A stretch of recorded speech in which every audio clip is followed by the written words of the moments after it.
Donc on va reprendre ce Pérec bête de Sharan Ekoudim qui va vraiment nous faire rentrer dans la matière, mais on va essayer de rappeler un peu c'était quoi le sujet, parce que c'était pas évident, parce qu'en fait, donc on a vu précédemment toutes ces histoires de Aïgoulim Veyosher, et de Tzimtzum, et de Kav, et surtout des lumières des Oznaïm, et Chotam, et P, et tout le truc de Hakoudim. Ça, c'est ça qu'on a fait essentiellement l'année dernière, qui sont en fait des choses qui sont à la fois très importantes pour ce qu'on va dire après, mais qui sont pas le sujet principal du Arizal,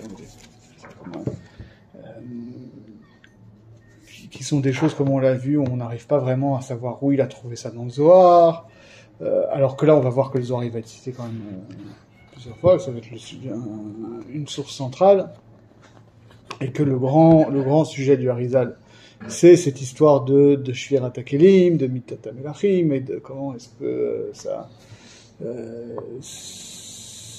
implique un tikkun, et qu'ensuite tout le déroulement de l'histoire, et le rôle de l'homme, et Asiyat HaMitzvot, et Tfila, et tout, et Limud HaTorah, ça va être ce inyan de tikkun. Donc le sujet central, c'est ça, c'est la Shvira et le tikkun.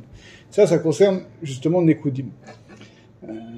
Hakoudim, il faut comprendre comment ça s'articule avec les deux. Alors, il va l'exposer, mais il va falloir le comprendre plus profondément. Donc, ce qu'on avait dit la dernière fois, c'est que les lumières qui vont subir Shvirat HaKelim, elles émanent des yeux d'Adam Kadmon. Et on avait essayé d'analyser finalement qu'est-ce que c'était comme dimension des yeux. Est-ce que c'était la lumière propre des yeux, ou est-ce que c'était quelque chose qui passait par les yeux? On avait déterminé que c'était plutôt quelque chose qui passait par les yeux. Il y avait tout ce développement assez compliqué dans le Pérec Aleph, en gros sur le lien entre on va dire la lumière intérieure des yeux qui relève plutôt de Av, et la lumière qui va passer par les yeux, qui va être Sag de Sag. C'est ça qu'on avait vu en gros. Voilà, pour poser les termes. Et maintenant, il va aborder les choses d'une manière complètement différente, qui est un peu plus familière, mais qui est pas évidente non plus. Il dit comme ça: V'nachazor lever tchila ech yatsu elu hanekudot. D'abord, on va commencer à expliquer comment ces lumières, ces points-là sont sortis par les yeux, et ensuite on parlera en détail de ces nekudot elles-mêmes.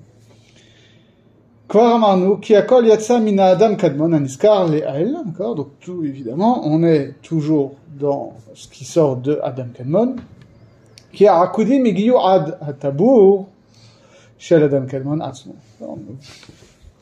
Le contexte général, c'est important parce qu'il va falloir comprendre ce que ça veut dire. Tout ça, c'est des lumières qui sortent d'Adam Kadmon.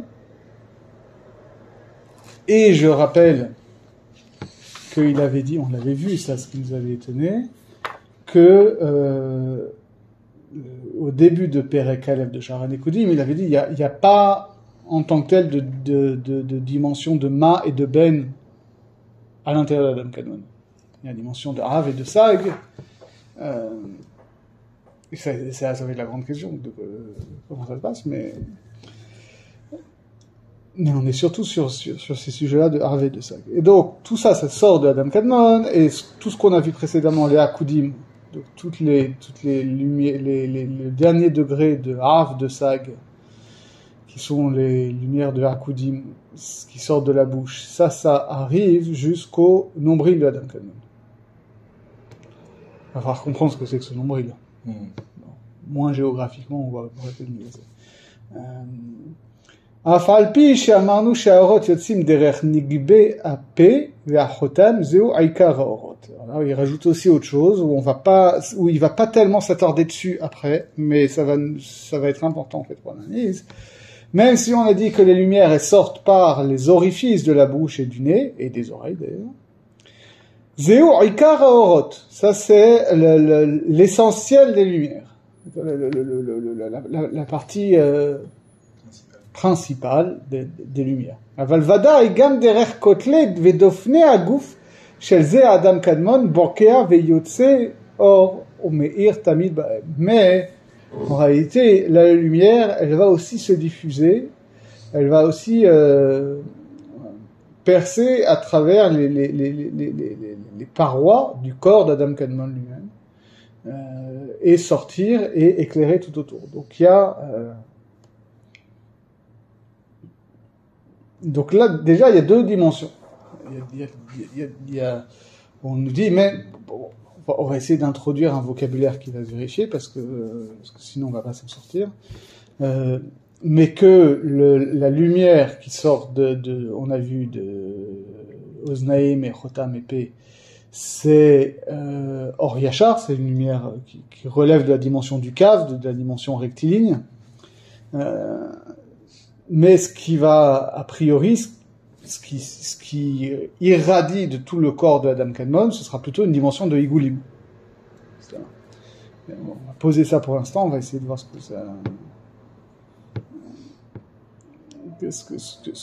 que ça apporte, parce que a priori c'est ce qui émane du cave.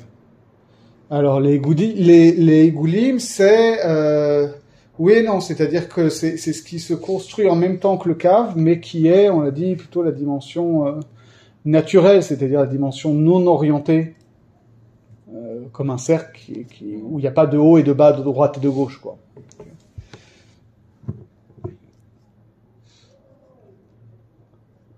וכבר נתבאר כי כאשר רצה המציל להציל בחינת הנקודות, כוונתו הייתה לעשות להם בחינת כלים שיוכלו העולמות התחתונים לקבל האור שלו. Or, on a dit que pourquoi est-ce qu'il va y avoir toute cette histoire des Nekudot, Shvira ou pas Shvira, pour l'instant c'est pas clair si c'est une partie du projet, mais en tout cas, l'objectif c'est que c'est pas pour la construction de Olam HaNekudot lui-même, c'est qu'en réalité le Olam HaNekudot qui va se définir comme une dimension d'être où il y a une différenciation nette entre les lumières et les kelim, tout ça ne vaut pas pour soi-même, mais ça vaut pour les dimensions inférieures, c'est-à-dire les Nekudot qui vont devenir Atzilut. C'est pas la finalité. La finalité, c'est que les mondes inférieurs, c'est-à-dire Bria, Yetzira, Asya, c'est-à-dire notre réalité, puissent percevoir ça. Autrement dit, tout l'objectif des Nekudot,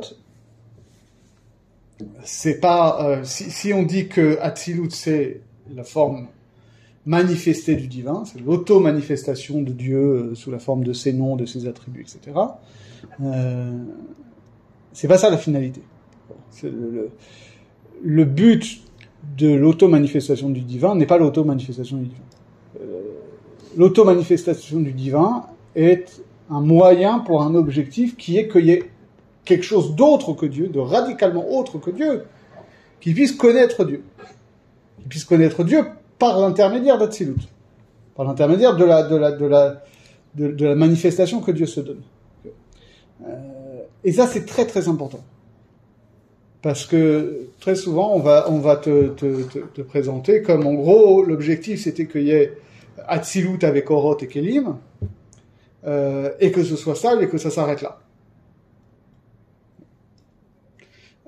Et qu'il y a eu Shvirat HaKelim par accident, et la Shvirat HaKelim, elle a créé les autres mondes, parce qu'on va voir que les Bria, Yetzira, Asya, ils vont naître de la brisure des Kelim. De Atzilut. Ouais, la brisure des Kelim d'Atzilut. Donc si tu crois que la brisure des Kelim, c'est un accident, tu crois que l'existence des mondes inférieurs, c'est un accident. Or là, on te dit clairement que non. L'objectif, c'est ça. L'objectif, c'est qu'il y ait des mondes inférieurs et qu'il y ait quelque chose qui s'appelle Atzilut, qui s'appelle Yudke Vavke, qui s'appelle Dieu, qui a un nom de Dieu qui permette aux créatures d'accéder à une connaissance du divin. Donc Shvirat HaKelim, c'est pas du tout un accident. S'il n'y a pas Shvirat HaKelim, il n'y a pas Bria Yetzira Asya.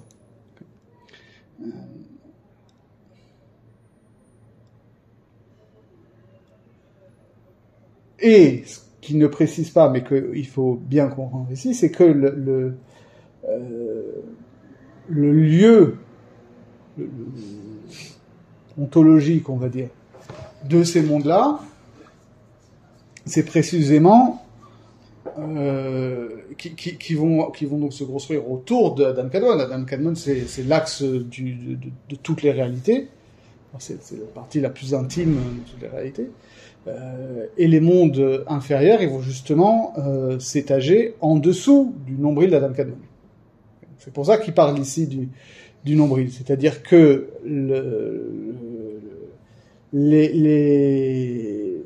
tout ce qui est de la dimension de Hakudim,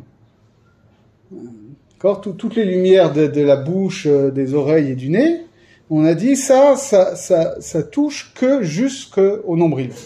Autrement dit, ça n'atteint pas notre réalité directement. C'est Nekoudim ou Akudim? Hakudim. Parce qu'il dit comme ça. Akudim il goûte à Tibor. Hakudim il goûte à Tibor. Tibor, je sais pas comment dire. T'as un lieu dans Tibor. Adatibo. Ok, ça va que jusque là. Or, les Olamot qui n'existent pas encore, ils vont se trouver en dessous. Donc, s'il n'y a pas les Nekudot, dont on va voir où est-ce qu'elles vont se placer là-dedans, c'est sûr qu'il n'y a pas de possibilité pour les Bria Yatzira Asya d'avoir une perception de Dieu en tant qu'il se manifeste au niveau des Hakudim. Mais de ce que je comprends, c'est qu'il y a quand même une manifestation des Hakudim qui est en dessous du Tibour, mais pas dans le Kaviachar, non? C'est pas ce qu'il dit? Non, c'est-à-dire, par contre, oui, il y a une dimension, c'est-à-dire que ces lumières-là sortent de la bouche. Voilà, alors c'est toute la question. À quel niveau, parce qu'il ne parle pas de la pnimiut de Adam Kadmon, mais en réalité c'est ce qu'on va comprendre, c'est qu'il y a des lumières qui sont au niveau de la pnimiut de Adam Kadmon, et qu'il y a des anaphim, des branches, ce ne sont pas les lumières, l'essence même des lumières, mais qui sont des manifestations de ces lumières extérieures, qui sortent par les orifices. Et il dit, bon ben voilà, il y a certaines lumières qui sont sorties à l'extérieur d'Adam Kadmon, jusqu'au nombril, et par ailleurs il y a des lumières intérieures. Alors, Mistama, les lumières qui se sont manifestées aussi à travers la bouche, le nez, les oreilles, mais peut-être d'autres lumières aussi qui se manifestent sous un autre mode, sous un mode comme ça une sorte d'aura, de quelque chose qui enveloppe Adam Kadmon en sortant par tous les pores de sa peau, en gros. Non, parce que là, quand il dit Vaval Pishamanu, Yotzin derrière Migda Apera Rotem, Aval Vada, Shkam Bederach Kotle de Fatna Agou, Chez Bokav Yotzer Omer Tamid Ben. Là, il parle du hors de Hakudim. C'est pas très clair. Ça peut se lire comme ça peut se lire aussi qu'il y a des lumières indéterminées à l'intérieur de Adam Kadmon, parce qu'en fait, comme on va le voir, ce qu'il veut dire, c'est qu'il y a des lumières, qu'il y a une certaine lumière qui rayonne du corps d'Adam Kadmon en perçant la peau, aussi au niveau d'en dessous du nombril. Donc sur lequel elles vont avoir un impact sur nos mondes. Voilà. En réalité, il y a, avant qu'il y ait Nekudot, qu'il y ait le Orlama Nekudot et Shirat Kelim, etc., où il va y avoir quelque chose qui va se construire à l'extérieur d'Adam Kadmon, en dessous du nombril, il y a déjà un certain rayonnement qui sort naturellement, on va dire, puisque c'est des dimensions de Igoulim, des pores de la peau d'Adam Kadmon en dessous du nombril. Mais il n'y a pas de Kelim. C'est des Lorot sans Kelim. C'est des Lorot sans Kelim. Parce que précisément, on a vu que en soi, enfin, c'est de Orot sans Kelim. En réalité, si, le Gouf Adam Kenon, c'est déjà un Kelim, en quelque sorte. Mais ce qui va, la lumière qui va sortir de ça, elle-même ne se manifeste pas par d'autres Kelim. Donc, il y avait eu, au niveau de Hakudim, une première construction du Kelim, des Kelim où on avait vu, c'était ce mouvement d'insufflation et de retrait, voilà, des sirotes qui descendaient, qui remontaient, et que donc il y avait une séparation entre deux degrés à l'intérieur des lumières elles-mêmes, qu'il y avait ce type de dissociation qualitative, qui faisait qu'il commençait à y avoir un Keli.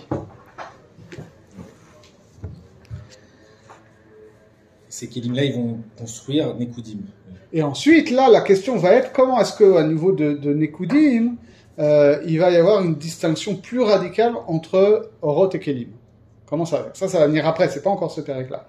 Là, il explique pourquoi il y a besoin de Kelim et où ça va se passer et pourquoi on pouvait pas se contenter de cette lumière qui rayonnait déjà naturellement à travers la peau en dessous du nombril de Adam Kadmon. Il dit comme ça. והנה הראה המאציל כי עדיין לא היה כוח במקבלים לקבל האורות של העיניים האלו, אשר מקום התפשטותם הוא ממקום הטיבור הציום הרגליים של האדם קדמון כנזכר. Et donc, là aussi, et voilà, le Ma'atzil, c'est-à-dire la volonté divine, a perçu que les créatures qui allaient exister par la suite ne pouvaient pas recevoir la lumière, cette lumière des yeux. C'est quoi cette lumière des yeux? Justement, c'est pas très clair, puisque a priori pour l'instant elle n'est pas encore sortie, et on nous a pas dit en quoi elle consistait. Mais en tout cas, cette lumière des yeux, dont le lieu de la diffusion, c'est entre le nombril et la fin des pieds d'Adam Kadmon. Okay. C'est pas les lumières dont on a parlé avant Mistama, c'est ça. Mistama, en fait, il est en train de nous dire que la lumière qui va sortir par les yeux, à la base, elle est à l'intérieur d'Adam Kadmon, en dessous du nombril, entre le nombril et les pieds, et elle sort déjà naturellement sous forme de rayonnement à travers la peau. Mais ça, c'est déjà une lumière trop forte, et c'est une lumière qui n'a pas de kelim. Et donc, la reine Maasa, terem she'etzil ve'she'otzi elu ha'orot derech ha'inayim, tzimtzem atzmo tzimtzum acher. Avant de les faire sortir par les yeux,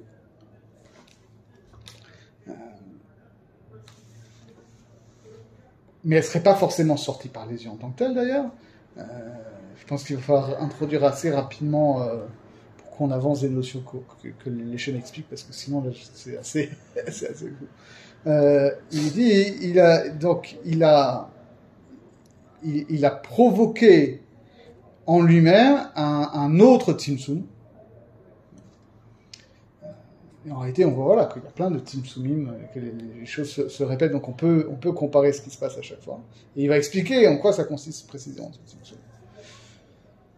והוא שהאור שהיה מתפשט בתוכו של האדם הזה, מטיבורו עד סיום רגליו, העלוהו בחצי גוף העליון, מן הטיבור ולמעלה. Donc cette lumière qui était avant diffuse à l'intérieur de l'âme Kadmon, entre le nombril et la fin des pieds, il l'a fait remonter dans la moitié supérieure de son corps, au-dessus du nombril. ונשאר המקום שמן הטיבור למטה ריקם בלתי אור. Et la lumière, et le lieu qui se trouve en dessous du nombril est resté vide sans lumière. Et à l'intérieur et à l'extérieur. C'est un nouveau Tzimtzum, quoi. Ouais, il y a un nouveau Tzimtzum, et donc et donc ça veut dire que le Tzimtzum qui s'est passé avant, au tout début de Etzraïm, c'était avant la création du monde. Oui, tout ça c'est-à-dire avant la création du monde. De quel monde? des mondes Atzilut. Ouais, tout ça, c'est, voilà, tout ça. C'est avant Atzilut. Tout ça, c'est avant Atzilut. Voilà. Voilà. Mais avant Adam Kadmon, on avait parlé d'un premier Tzimtzum. Et ensuite, au niveau d'Adam Kadmon, il y a un deuxième Tzimtzum où les lumières qui étaient dans la moitié basse remontent dans la moitié haute. Okay, et donc, en réalité, ça veut dire que au niveau du premier Tzimtzum, c'était un peu la même idée. Ouais. Okay, c'est-à-dire, si on voulait penser le Tzimtzum premier Tzimtzum en termes de Séphirot, ce serait la même chose. Et d'ailleurs, il le dit, Ve'amaskil yavin v'yidme milta le milta. Bechol ha'atzilut ubechinat chatzi tiferet ve'netzah hod yesod hem tamid ameirim ba'olam shelemata mimenu. Parce qu'il dit, voilà, celui qui est capable de comprendre les choses peut adapter le schéma d'un niveau à l'autre. Et on va le voir que à chaque fois, à tous les niveaux d'Atsilut, donc plus tard, ensuite, quand il y aura le Tikkun, et qu'on va penser en termes de Séphirot, alors on va dire que la moitié de Tiferet, en réalité, ça va pas être exactement la moitié, ça va être soit le tiers inférieur, soit les deux tiers inférieurs, mais ça c'est un détail pour l'instant. Et les Sphirot Netzah Hod Yesod, ça c'est la partie du Partsouf qui va répandre sa lumière dans le monde où le Partsouf d'en dessous. Qui Netzah Hod Yesod des Aerenpin Meirim El Nukbe, d'accord, c'est-à-dire que la contrepartie féminine de Zeranpin, elle va recevoir sa lumière de Netzahod Yesod de Zeranpin. Netzahod Yesod de Abba Veima les Zeranpin. Là, pareil, Zeranpin reçoit de Netzahod Yesod de Abba Veima.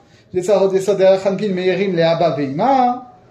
Pareil, Zeranpin, c'est son Netzahod Yesod qui va projeter sa lumière dans Abba Veima. Alors, après, là, les Mefarshim, ils discutent, ils disent oui, mais c'est pas tout à fait comme ça, machin. Pour l'instant, on n'est pas à ce niveau-là d'étude. Netzah Hod Yesod de Atik, les Zeranpin, Netzah Hod Yesod de Adam Kadmon, les Atik. Le Chol HaAtzilut, donc, si on fait correspondre les parties du corps et les Sphirot, c'est ça. C'est-à-dire que,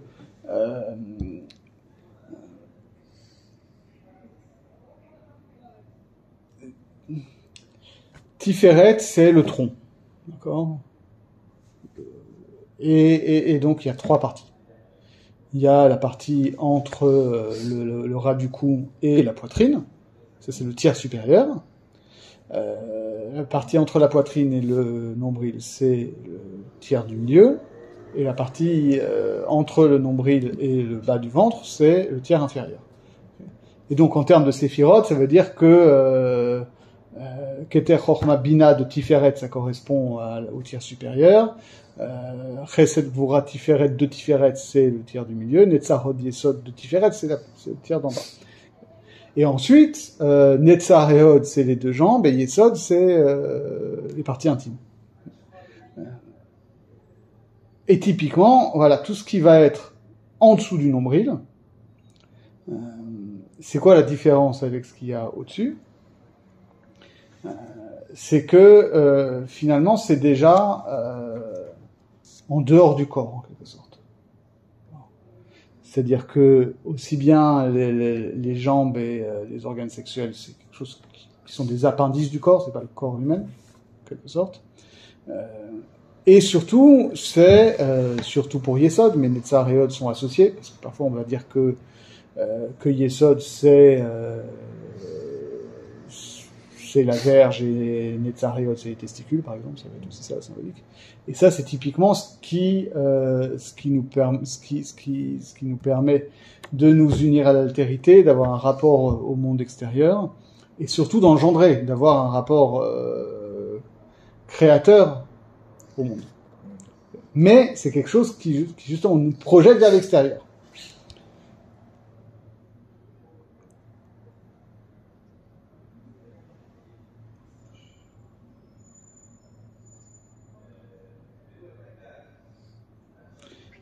גם תבין כי בכל בחינות יצאת אורות חדשים היה קודם להם עניין הצמצום. Et de la même manière, tu vois que à chaque fois qu'il va y avoir la production, la sortie vers l'extérieur de nouvelles lumières, c'est toujours précédé par un tzimtzum. C'est toujours ça le mouvement. כי כן מצינו בערך אנפין שצמצם נצחות יסוד שלו כדי להפקה לזה אבנווה כנסגר במקומו. Ça on verra plus loin quand on parlera du tikkun. On verra que quand se met en place après Shirat HaKelim, quand le tikkun va se mettre en place, le premier tikkun, parce que normalement ce qui va se passer, c'est qu'il va y avoir deux grandes phases de tikkunim après Shirat HaKelim. Le deuxième tikkun, c'est celui que nous on fait. Mais avant ça, il y a un tikkun que Dieu fait lui-même en quelque sorte, sans nous attendre, parce que sinon on pourrait pas être là. Donc il y a quand même quelque chose qui se met en place. Et ce tikkun, il va se faire comment? On va parler d'abord des tikkunim de Hatik, et ensuite du tikkun de Harir, et ensuite on va dire qu'au niveau de Harir, il y a un tzimtzum qui va faire émerger Abba, Ima, Zeir, Venova. Donc après le tikkun, il va y avoir encore un tzimtzum. Et ce tzimtzum, ça va être justement ça. Ça va être cette idée que, encore une fois, les parties inférieures vont remonter vers le haut pour laisser la place en bas avant de le réinvestir sous une certaine forme. Et donc c'est la même chose au niveau de Adam Kadmon. Bon, on va pas s'attarder là-dessus. Mais on aura l'occasion de faire ça. C'est quand même parce que ce qu'on comprend pas très bien, c'est effectivement, voilà, quand on dit on comprend qu'il y a un tzimtzum, d'accord, c'est-à-dire qu'on comprend cette logique générale que on va laisser un espace vide de lumière, qu'avant il y avait une lumière indifférenciée. Qui était juste une présence, quoi. Mais sans possibilité d'altérité, qu'il y a un retrait pour laisser la place à une altérité qui ensuite va être réinvestie. Mais ici, la grande question qu'on a dans Adam Kadmon, c'est que ça va se passer de deux façons. C'est-à-dire que, par exemple, si on prend le premier tzimtzum, a priori, on avait la lumière qui était présente dans le lieu futur des Olamot, qu'ensuite cette lumière elle s'était retirée, et que cette même lumière avait réinvesti le même espace d'une manière structurée particulièrement, quoi, avec ces Igoulim et ce Yosher. Mais c'était la même lumière et le même espace, et ça se passait à l'intérieur. Ici, ce qui va se passer, c'est que les lumières sont à la base essentiellement à l'intérieur d'Adam Kadmon, et elles rayonnent à l'extérieur, qu'ensuite elles vont remonter à l'intérieur d'Adam Kadmon, et qu'est-ce qui se passe après? Parce qu'après, on nous dit ça va ressortir par les yeux. Donc ça ne revient pas où c'était avant. Mais en même temps, on va nous dire aussi que il y a quand même quelque chose qui redescend. Alors, donc la question qu'on a ici, avant même de poser la question du sens de tout ça, ce qui n'est pas évident, c'est déjà quels sont comment décrire ou comment nommer ces lumières de Adam Kadmon qui sont à l'intérieur de lui, en dessous du nombril, et qui vont remonter.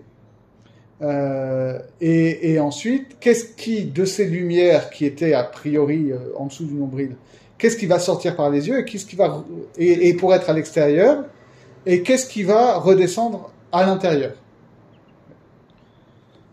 Est-ce qu'il y a quelque chose qui redescend à l'intérieur? Mistama, oui, on va le voir. והנה, אחר שצמצם עצמו כנזכר שם, הניה had פרסה באמצע גופו, במקום טיבורו מבפנים, כדי שיפסוק בינתיים.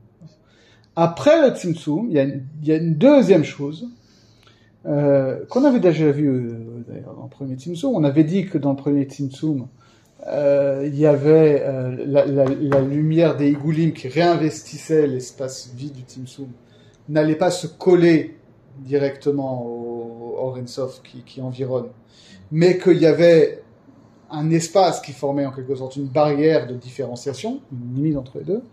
Là, ça devient plus concret. On nous dit qu'il y a une par ça, c'est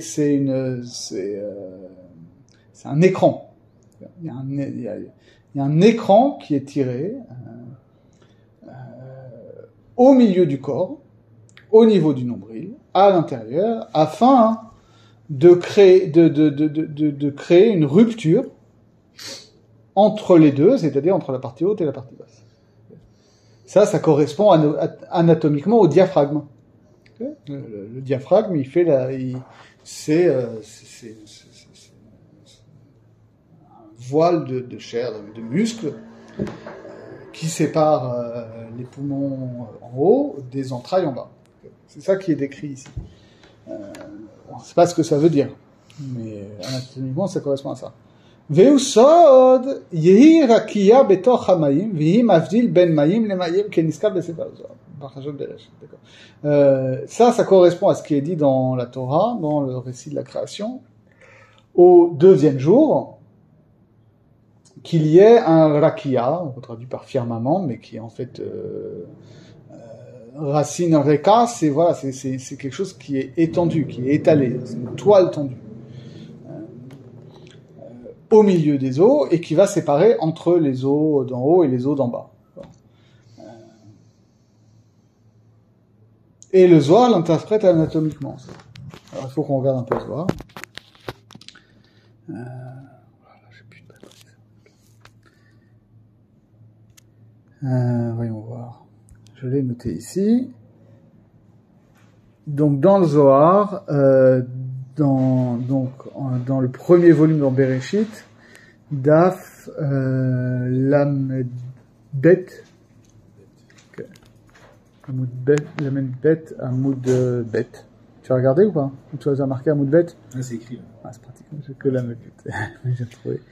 Il dit comme ça. Donc là, on va pas rentrer dedans parce qu'il y a plein de choses sur l'Akiya, mais c'est très important. Je vais expliquer pourquoi c'est important. Mais il y a effectivement un Keta qui dit comme ça. Amar Rabbi Yitzhak, It kruma bimtsiut me'oy de barnash.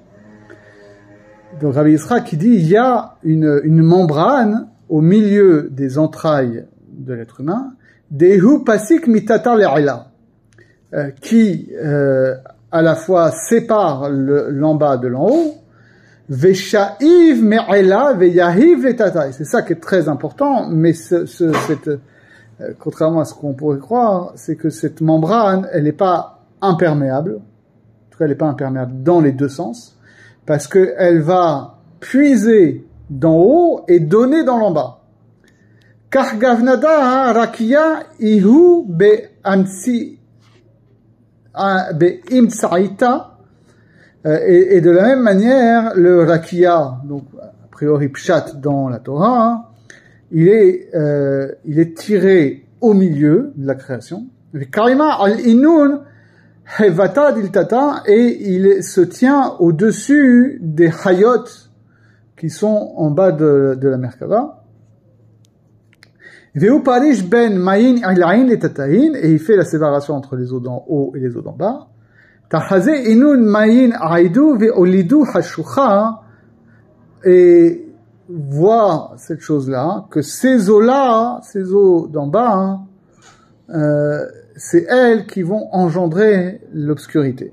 Varazada keti vehivdila haparochet lachem ben hakodesh ou ben kodesh hakodeshim. C'est très très riche, et c'est aussi le secret du rideau qu'il y a dans le Mishkan qui sépare le kodesh du kodesh hakodeshim. Qu'est-ce que ça veut dire tout ça? C'est la question à 1 million d'euros. Alors, bon, il se trouve qu'il y a 2 ans ou il y a 3 ans, on avait travaillé ça dans Shiur sur Bereshit. Donc, je renvoie nos fidèles auditeurs à un shiur qui doit être bien étiqueté dans la playlist de Yeshiva des étudiants. Je sais pas si tu as vu ça. Il y a 2 années de shiurim que sur Parashat Bereshit. C'était le Covid, non? C'était le Covid est arrivé au milieu de ça. Ouais. Et en fait, ce qu'on avait vu, effectivement, en analysant cette histoire du rakia, c'est que le rakia, c'est une séparation radicale quand elle est perçue d'en bas, en fait. C'est-à-dire, c'est une sorte de miroir sans teint, si tu veux. C'est-à-dire que ce rakia nous masque une perception directe de l'en haut, mais du point de vue de l'en haut, il n'y a pas de rakia, il n'y a pas de massach ou de parsa, etc. C'est ça qu'il dit ici, c'est-à-dire il dit de la même manière que il y a le diaphragme dans le corps humain, il empêche tout le domaine viscéral d'envahir la partie supérieure du corps.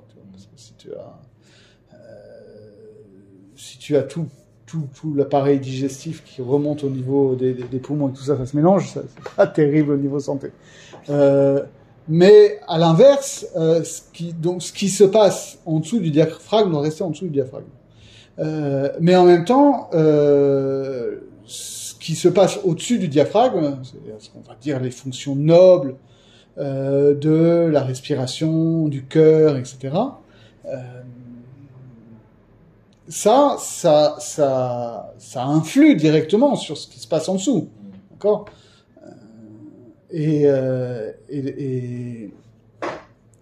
d'ailleurs, on voit bien qu'au niveau anatomique, c'est deux types de fonctions qui sont différentes. C'est-à-dire que si tu t'arrêtes de manger, ton cœur peut fonctionner pendant un certain temps quand même. Si tu t'arrêtes de respirer, ou si ton cerveau s'arrête, ou si ton cœur s'arrête, ça va pas durer très longtemps. Donc les deux parties du corps sont vraiment sur une temporalité complètement différente. Et les parties supérieures sont en quelque sorte plus indépendantes des parties inférieures qu'inversement.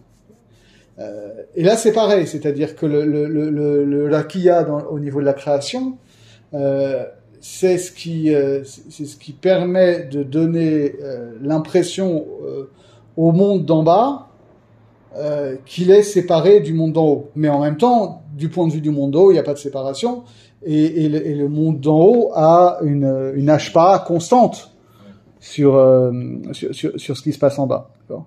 Et donc c'est ça qui dit que ce rakia va faire que les eaux d'en bas vont être la source de l'obscurité. Quand on parle de monde, on s'arrête à Tzilut, hein, parce qu'au-dessus, c'est quoi ? On ne sait pas ce qu'il y a après, c'est Ensof. Il y a Adam Kadmon avant, mais là, on est dans Adam Kadmon, tu vois. Déjà, au niveau d'Adam Kadmon, c'est ça qu'on est en train de nous dire. Donc là, on est avant Tzilut, quoi. Ouais. On est dans la mise en place d'Atsilut. Justement, Atsilut va pouvoir être mise en place parce que, au niveau de la même manière que Adam Kadmon a pu exister parce qu'il y a eu le premier Tzimtzum. Du Ensof. De la même manière, Atsilut va pouvoir exister parce qu'il y a, et alors là, c'est ça qui nous précise, non seulement il y a un Tzimtzum, mais il y a une parsa, un écran, un rakia, etc. Il va préciser ça d'ailleurs. Et l'écran, il est entre quel monde ? Il est entre quoi et quoi ? Alors pour l'instant, il est entre, une fois que la lumière est remontée, il est entre la partie, à l'intérieur du corps d'Adam Kadmon. D'accord. On est encore avant Atsilut et tout le reste. Ouais. D'accord. On est bien avant notre histoire. Voilà. Mais c'est des choses qui se mettent en place et il va apporter des précisions assez étonnantes. Pourquoi alors ? Parce que c'est-à-dire que ce qu'il veut dire dans le Zohar, c'est que quand il y a eu la création du monde, c'est pas que d'autres mondes, c'est tous les mondes.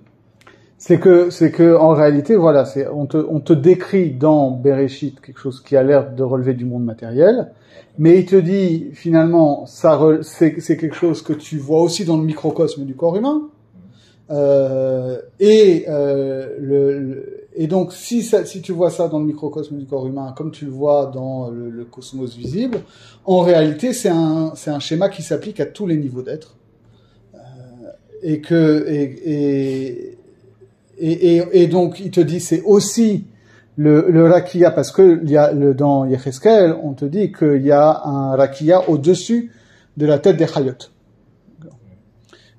Donc ça veut dire au niveau de la manifestation angélique du divin aussi, il y a une séparation entre une partie basse et une partie haute. Et donc à partir de là, dit le Harizal, tu peux appliquer ce schéma à tous les niveaux.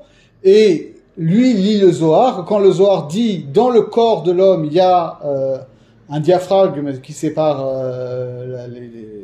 la partie inférieure de la partie supérieure, lui il comprend ça aussi en disant c'est pas seulement l'homme humain, c'est aussi Adam Kadmon. Même au niveau d'Adam Kadmon, il y a une notion de diaphragme. Parce que là, il ramène Bereshit sur que quand Dieu il a créé le monde, c'est là où il y a le premier Tzimtzum. Ça correspond ou c'est aucun rapport? Ça, c'est toute la grande difficulté qu'on a pour interpréter Bereshit, parce que dans Parashat Bereshit, en gros, t'as deux lectures possibles qui sont pas forcément incompatibles, mais qui sont en termes de pshat complètement opposés. C'est-à-dire que, par exemple, t'as une option, c'est Ibn Ezra. Ibn Ezra, il te dit, mais Bichlal, on ne parle même pas de la création du monde, de l'univers, de machin, etc. On parle que de la création du monde matériel, de la Terre, de notre environnement immédiat. Au point que après, ça lui vaudra des problèmes parce que par exemple, Avraham Vanel comprendra que Ibn Ezra est en train de dire qu'en fait la Torah n'enseigne pas la création ex nihilo. Oui, puisqu'en fait, elle parle que juste de la création du monde visible et pas de la création de l'être en tant que tel. Donc la Torah n'enseigne pas la création ex nihilo. Ce à quoi on peut répondre, si on analyse bien les commentaires sur Bereshit, que Inachinami, en réalité, si t'es dans une démarche ultra pshat, y a rien dans Torah chez Birtav qui te dit avec un caractère de certitude absolue que Dieu a créé le monde ex nihilo. C'est parce que nous, on a une massorette que Dieu a créé le monde ex nihilo qu'on arrive à lire ça dans la Torah. Ibn Ezra dirait ça. Mais ça fait partie des carrés Emouna et c'est pas forcément le pshat à Pashut qui ressort des seuls psukim. Rashi, il a une approche qui est un peu provocatrice aussi, parce que lui, il dit, Bichlal, on n'avait même pas besoin de nous parler de Bereshit, de la création du monde, etc., parce que c'est pas le but de la Torah. La Torah, c'est de nous donner les mitzvot. Okay. Ce à quoi le Ramban dit, mais attends, Rashi, comment tu peux dire, on n'a pas besoin de nous raconter la création du monde, parce que tout ce qui compte, c'est les mitzvot, mais la notion d'un Dieu créateur, elle est à la base des mitzvot.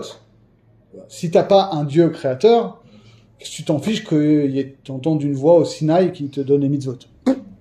Pourquoi c'est un chiyuv pour moi? Okay. Et alors, ce à quoi Ramban répond, mais alors pour le coup, il a arrivé une position complètement opposée à celle de Ibn Ezra, c'est de dire, Inachinami, Rashi a raison, même si savoir que Dieu a créé le monde, ça fait partie des principes fondamentaux sans lesquels il n'y a pas de Torah, on n'avait pas besoin du récit de Bereshit. On avait juste besoin de ce qui a marqué dans la Seret HaDiberot, qui Sheshet Yamim Asa Adonai et Hashvanim et Haaretz Yom HaShiv Shabbat Ve'inafash. Ok, tu nous dis au Har Sinaï que tu as créé le monde en 6 jours et qu'à Shabbat tu t'es reposé. On a compris que Dieu a créé le monde, c'est pas la peine de nous faire le détail des 6 jours. Et donc le Ramban dit, c'est ça que veut dire Rashi, c'est que le récit détaillé de la création, on n'en avait pas besoin. Et il dit d'ailleurs, si tu essayes d'avoir une lecture pshat du premier pérec de Bereshit, tu te casses les dents parce que en fait, il n'y a pas de pshat. Et il dit, que je recoule la Mila au début de la Torah, hein, pour les Mekoubalim, qui eux sont capables de lire les sodotes dedans, et de comprendre que ça nous parle pas tellement de la création du monde matériel, mais de choses qui relèvent de Hatzilut et machin et tout, tu vois. Oui, parce que là, quand il fait référence à Bereshit avec le Tzimtzum, on a l'impression que du coup, Bereshit, ça ne parle pas que de la création de notre monde. Voilà, c'est ça. Je ne sais pas, mais en tout cas, ça ne va pas. Voilà, exactement. C'est pas limité à notre environnement. Ouais. C'est-à-dire que la lecture qu'on va avoir de la création du monde dans Bereshit, c'est un paradigme qui s'applique peut-être à la création du monde matériel, mais qu'on retrouve au niveau des Malachim, et qu'on retrouve au niveau de la Tzilut, et qu'en fait on retrouve aussi au niveau d'Adam Kalmon, et qu'on retrouve au niveau du Tzimtzum, etc., etc. Alors je fais gaffe de toujours avoir de batterie. Et ensuite il continue, et là on arrive quand même au gros morceau. ואז נשאר כל האור לעילה מהי פרסה, והיה שם דחוק ומהודק. Et donc toute cette lumière, elle est remontée au-dessus de cet écran, et là-bas, elle est en quelque sorte compressée, puisqu'il y a 2 fois plus de lumière que prévu. Et donc tout ça est extrêmement serré. ואז בקע ההוא פרסה, וירד והאיר שער הגוף מן הטיבור ולמטה. Et donc, ça fait, et on comprend pas pourquoi on a fait tout ça, que cet écran va, à cause de cette surabondance de lumière au-dessus de cet écran va être crevé par la lumière, et la lumière va redescendre à l'intérieur du corps. D'accord ? Donc, on est dans le modèle du premier Tzimtzum. Il y avait un retrait et un réinvestissement. Mais la différence, c'est que quand on dit baka ou parsa, c'est-à-dire que ce diaphragme va être percé, mais il disparaît pas pour autant. C'est-à-dire que la lumière va être réinvestie, mais va réintégrer là où elle était avant, à travers, en quelque sorte, des trous de l'écran. Mais c'est moins fort, du coup.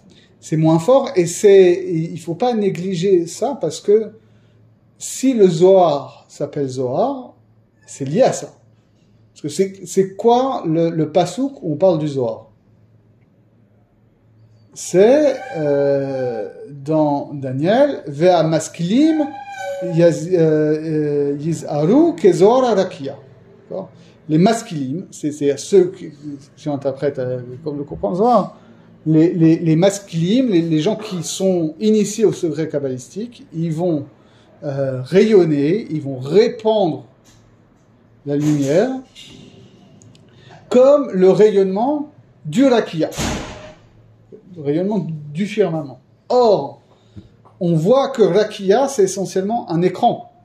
Un écran, et en réalité, quand on dit que la voûte céleste est un écran, l'image qu'il y a derrière, c'est que le Zohar développe, c'est que les étoiles visibles, en gros, le ciel noir, c'est comme une grande toile opaque, et les petits points de lumière qu'on voit, c'est comme des trous dans cette toile qui laissent passer la lumière qu'il y a derrière. C'est-à-dire, s'il n'y avait pas de rakia, on serait aveuglé par la lumière. Et il y a quand même un peu de lumière qui va filtrer à travers cette toile que nous on perçoit comme lumière des étoiles. Et le rôle des Mekoubalim, qui ont justement perçu la nature de cette lumière-là, c'est à leur tour de diffuser cette lumière.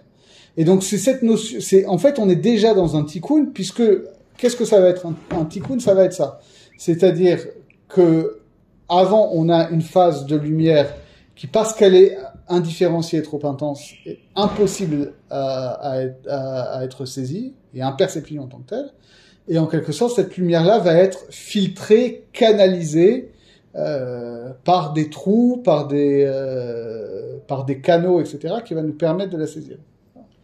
Okay. Et donc, là déjà, on a ça. Mais pour l'instant, on est encore à l'intérieur d'Adam Kadmon. Alors que nous, ce qui nous intéresse, c'est qu'est-ce qui va sortir par les yeux.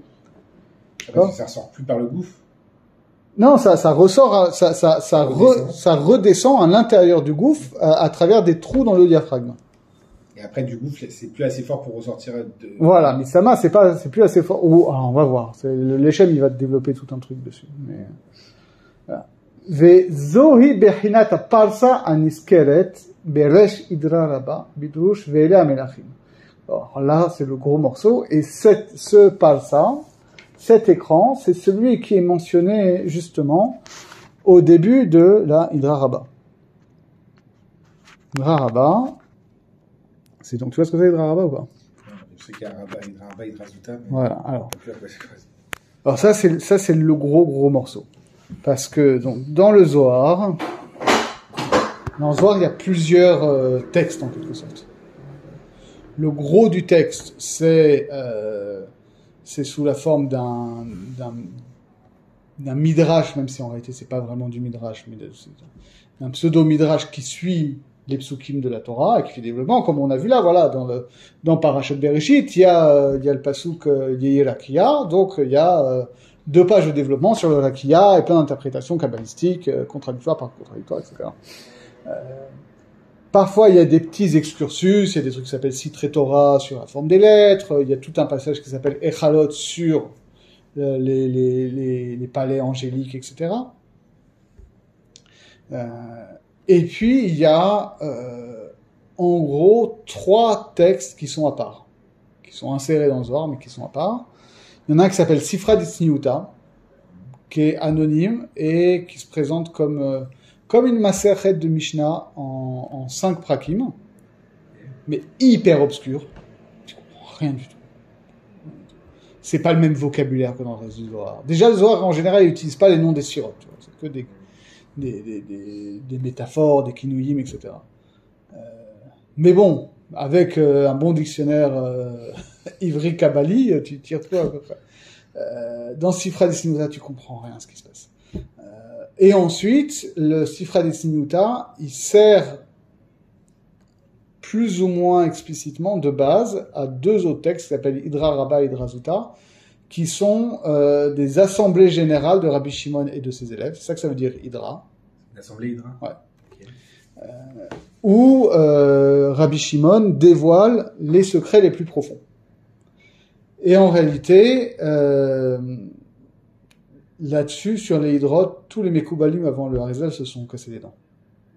C'est-à-dire que Rabbi Moshe Kertovero, qui est la génération juste avant, qui a fait un commentaire intégral et raisonné de tout le Zohar, où il fait...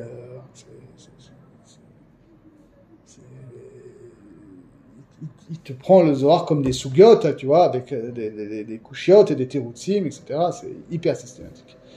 Sur les hydrotes, il dit, bon, honnêtement, je suis pas sûr d'avoir tout compris.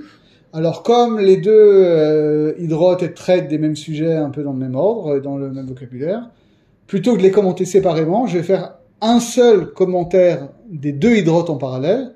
Comme ça, si je me trompe qu'une seule fois et pas 2. Maman, j'ai dit ça comme ça. Parce que justement, c'est dans les hydrotes que on va faire intervenir le vocabulaire qui est celui du Harizal, c'est-à-dire Arichanpin, Atik, Zeiranpin, Nukva, et dans Hidra Zuta en particulier, Abba, Ima, etc. Donc, tout ce langage que le Harizal va nous expliquer comme étant le langage des Partsoufim et tout. Mais la Hidra Rabba, avant de parler des Partsoufim, elle parle justement de ce qu'elle appelle, elle, non pas Shirat Kelim, mais Mitat Melachim, la mort des rois. Et justement, on va aller lire un peu ce texte parce que c'est important. Alors, le Zohar qui était commenté par le Ramak, c'est quoi? C'est dans quelle partie du Zohar? Ça s'appelle comment? C'est-à-dire, enfin, à part le Hidra Zuta, Hidra Rabba, c'est quoi? Comment s'appelle l'autre partie du Zohar qui est dit? Ouais, c'est Goufa Zohar. Il y a Goufa Zohar, il y a Tikkun Zohar qui est encore un autre livre séparé. Goufa Zohar, c'est ce qu'on voit dans les parachiotes, tout ça. Ouais. Ça, c'est Goufa Zohar. Ouais. Hidra Rabba, Hidra Zuta, c'est autre chose qui arrive. Voilà, mais c'est intégré, quand tu achètes un Zohar, c'est dedans. Okay. Mais Hidra Rabba, ça va être inséré à la fin de Parashat Naso. Et Hidra Zuta, c'est dans Parashat Ha'azinu. Donc, ça vaut le coup de lire quand même, comme on s'est dit. Le début.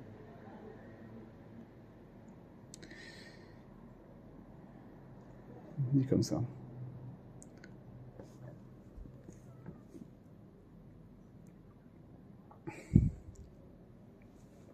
Tana. Tana, c'est, donc, comme si c'était une Mishnah, en fait, il cite le Sifra Ditsniuta. Atika de Atikin temira ditmirin ad lo zamin tikunoy ve'iture iturin sheruta vesiyuma lo hava vehava maglif umesha'er be uparis kame had palsa uva galif veshi'an malkin. Donc, le Atika de Atikin lance, on va, c'est pas tout interpréter. Ce serait un chiron de 10 heures sur le Zohar, 100 heures, 1000 heures, mais on va traduire très littéralement. L'ancien des anciens, le caché des cachés, avant qu'il n'ait mis en place des tikkunim et qu'il ait couronné les couronnes, il n'avait ni début ni fin. Et il a gravé et mesuré dans lui, et il a étendu devant lui une parsa, un écran, et dans ou par cet écran, il a gravé et mesuré, on va dire, des rois. Ça c'est quoi ça? Ça c'est la Hydra Rabbah qui cite Sifra Disnuta. Vetikuno lo lait kayemu. Hada udirti ve'ele melachin asher malchu be'eretz Edom lifne meloch melech lifne Israël. Et ces premiers tikkunim n'ont pas tenu. C'est ça qu'il est écrit dans Parashat. C'est dans quoi? C'est dans Vayeshev. Oui, je cherche plus. Enfin, par là, à la fin de l'histoire de Esav, voici les rois qui ont régné en terre d'Édom avant que règne un roi pour les Bnei Israël. Malka Kadma'a, l'Ibnei Israël Kadma'a. Ce sont des rois primordiaux pour les Bnei Israël primordiaux, en réalité. Donc, ce qui veut dire, ça, c'est quelque chose qui, cette grande énigme de cette liste des rois de Édom, dont on n'a rien à faire, Al-Piapshat dans la Torah. On dit non, en réalité, ça renvoie à des dimensions primordiales de l'existence. וכולהו דגליפו בשמהן יתקרון, ולא יתקיימו עד דענח להו ויעצנה להו. ולבטא זמנה הוא הסתליק בהוא פרסה, ויתקן בתיקונו. Et donc, tous ceux-là qui ont été gravés, ils portaient des noms, et ils n'ont pas tenu jusqu'à ce qu'ils les abandonnent et qu'ils les cachent, et qu'ensuite, ils se retirent derrière cet écran et qu'ils mettent en place des tikkunim. Vetana katsalik bir'uta, voilà. Donc on comprend pas trop ce que ça veut dire. Les rattachés, on regardera les commentaires, mais en tout cas, là on rentre dans la matière même où on voit qu'il y a un rapport, que le Zohar lui-même fait un lien entre cette mort des rois, qui va être ce que nous on va décrire comme Shirat HaKelim, et cette histoire de parsa, d'écran qui est mis en place. Vizeu masham bezoar de ithad parsa ben amatzil le keter. Et c'est ça qu'on voit aussi par ailleurs dans d'autres endroits dans le Zohar, qu'il y a un écran entre le Ma'atzil et Keter.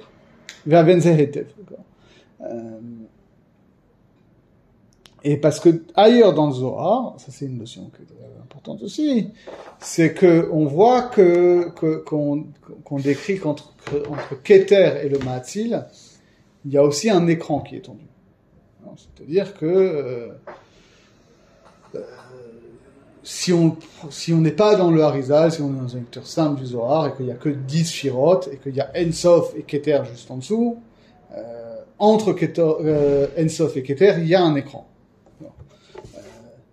Il y a un écran qui, encore une fois, comme on l'a dit pour la Kia, fonctionne, laisse quand même passer les choses dans un sens. C'est un écran qui marque la limite supérieure de Keter, c'est-à-dire que c'est en quelque sorte la conscience que Keter a de ne pas être identique à Ensof, mais du point de vue de Ensof, il n'y a pas de séparation entre Ensof et Keter.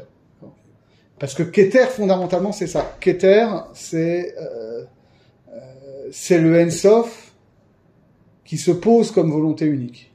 Donc, dans ce mouvement d'autoposition, c'est à la fois un mouvement d'identité de soi à soi, et en même temps de différenciation. C'est tout ce paradoxe qu'on retrouve chez Hegel dans la science de la logique, etc. C'est que même quand tu dis A égale A, tu poses déjà, en quelque sorte, une non-identité de A et de A. C'est-à-dire, même en mathématiques, d'accord? Même en mathématiques, si je dis 2 plus 2 égale 4.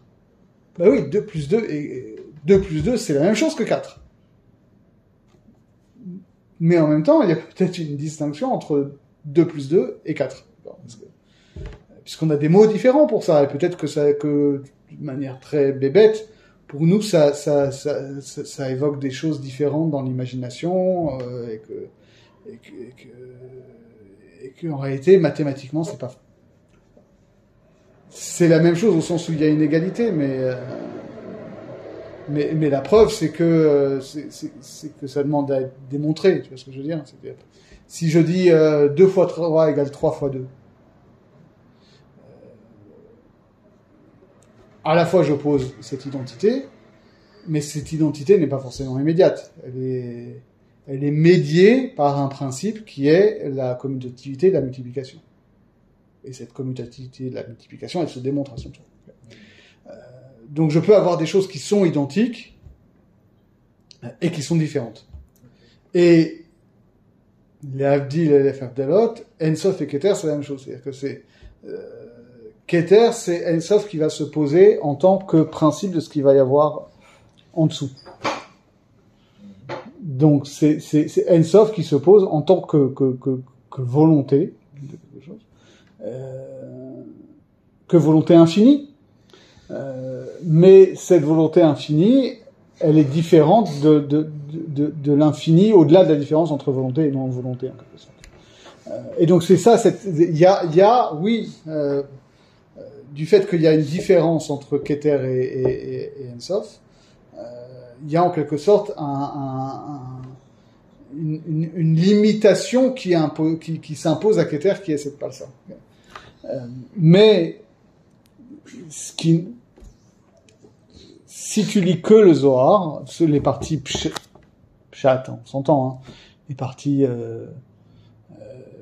classiquement séphirotiques du Zohar, tu crois qu'il y a par ça entre Ensof et Keter et basta, dans un système simple. Et là, ce qu'il est en train de te dire, c'est que non, en fait, pas du tout. Ça, c'est un paradigme qui se retrouve à tous les niveaux.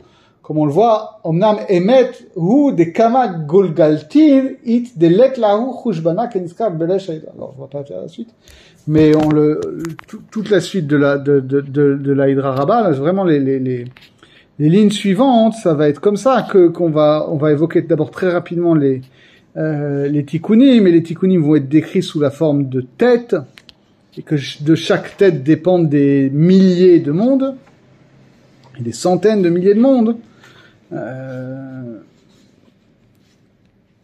mais qu'on va descendre comme ça, et on va dire à un moment, donc on va parler du crâne de Atik, et du crâne de Arich, et du crâne de Zeir Anpin. Il va dire que ça. Mais hay galgalta nafik had ivar hivar, les gulgalta des Zeir Anpin, donc du crâne de Arich Anpin va sortir un rayonnement blanc vers le crâne de Zeir Anpin, les Takana Recha pour faire le tikkun de la tête de Zeir Anpin, mais hay les Charles Gulgaltin d'Iltata, et de là encore une fois ça va rayonner sur les autres crânes des partsoufim inférieurs, des Let Lon Chushbana, qui sont en nombre infini. Donc, qu'est-ce qu'il veut nous dire sans rentrer dans le détail ici? C'est que il n'y a pas juste un niveau séphirotique avec la tête qui est Keter, mais en fait que toute cette dimension de Keter de Roche va se retrouver à différents niveaux, et que à chaque fois il va y avoir une dimension de parsa entre Keter et ce qui par rapport à ce Keter là, par rapport à cette roche là, a une dimension de Mahatzil. Et donc ça va se retrouver entre entre Zéhir et entre Keter de Zéhir et ce qu'il y a au-dessus, ça va se retrouver entre Arich et Atik, et ça se retrouve ici entre Adam Kadmon et Hatzilut.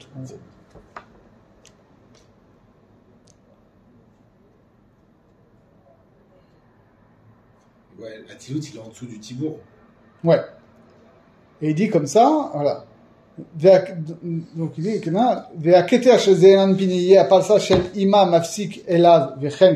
donc de la même manière que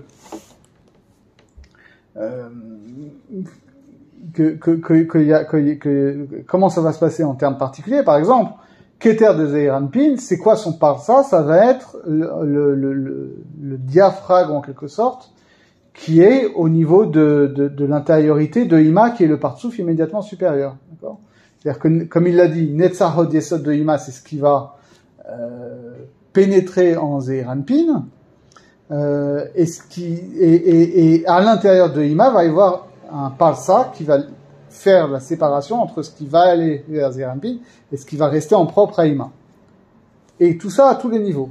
Aval haketer shel kol ha'atzilut hu nifsak al yedei harparsa shel Adam Kadmon. Et donc, de la même manière qu'à un niveau prati, par exemple au niveau de Zeir Anpin et Ima, le keter de Zeir Anpin est limité par le parsa qui est à l'intérieur du parsouf supérieur qui est Ima. De la même manière, ici, au niveau klali, le keter de kol ha'atzilut, qui n'existe pas encore en tant que tel, hein, justement, mais qui va être Atik et Arir, est séparé des dimensions supérieures d'Adam Kadmon par ça qu'on vient de parler, qui est à l'intérieur et qui est un diaphragme à l'intérieur d'Adam Kadmon.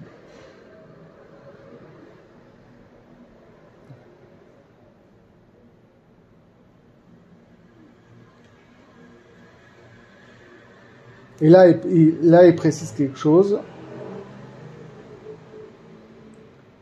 que j'ai pas compris et qu'il va falloir fouiller parce que ça a l'air très très important. Mais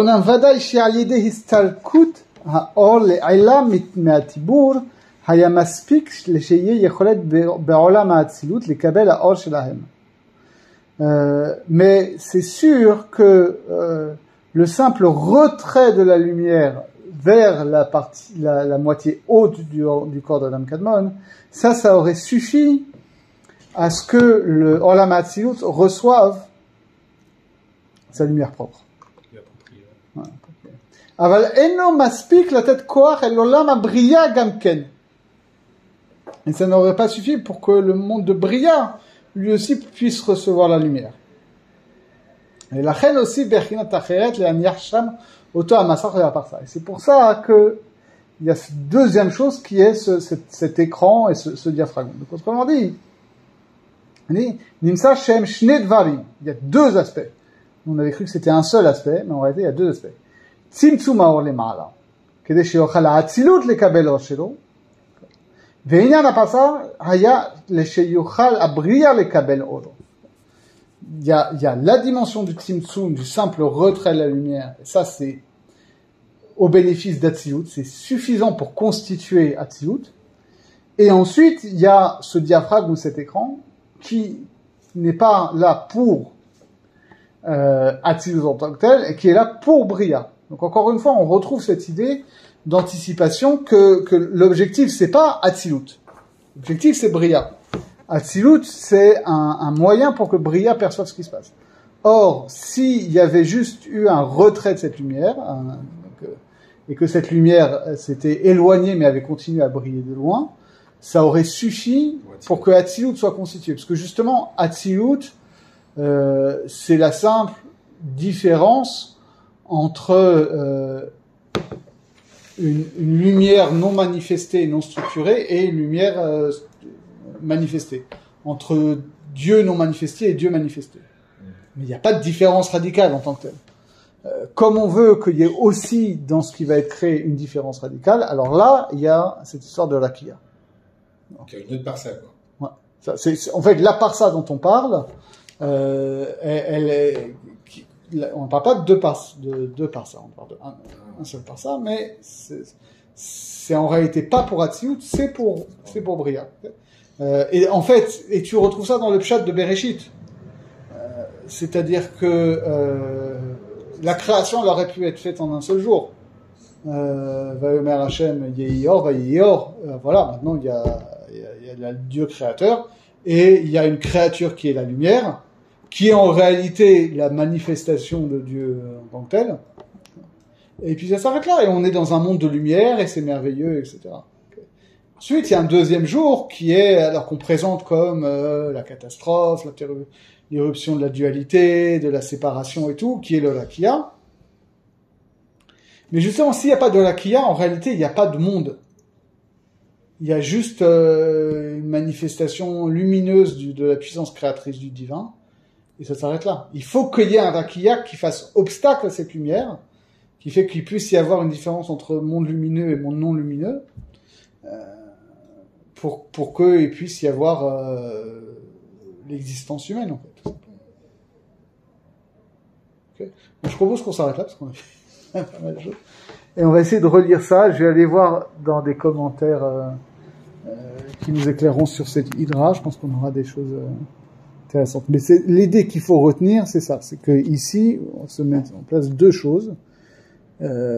Un Tzimtzum et un écran, et que le Tzimtzum c'est suffisant pour constituer Hatzilut, et l'écran c'est pour qu'il y ait Bria qui puisse se constituer également, même si en réalité on est encore en amont de ça, et que le Olam HaNekudot ça va être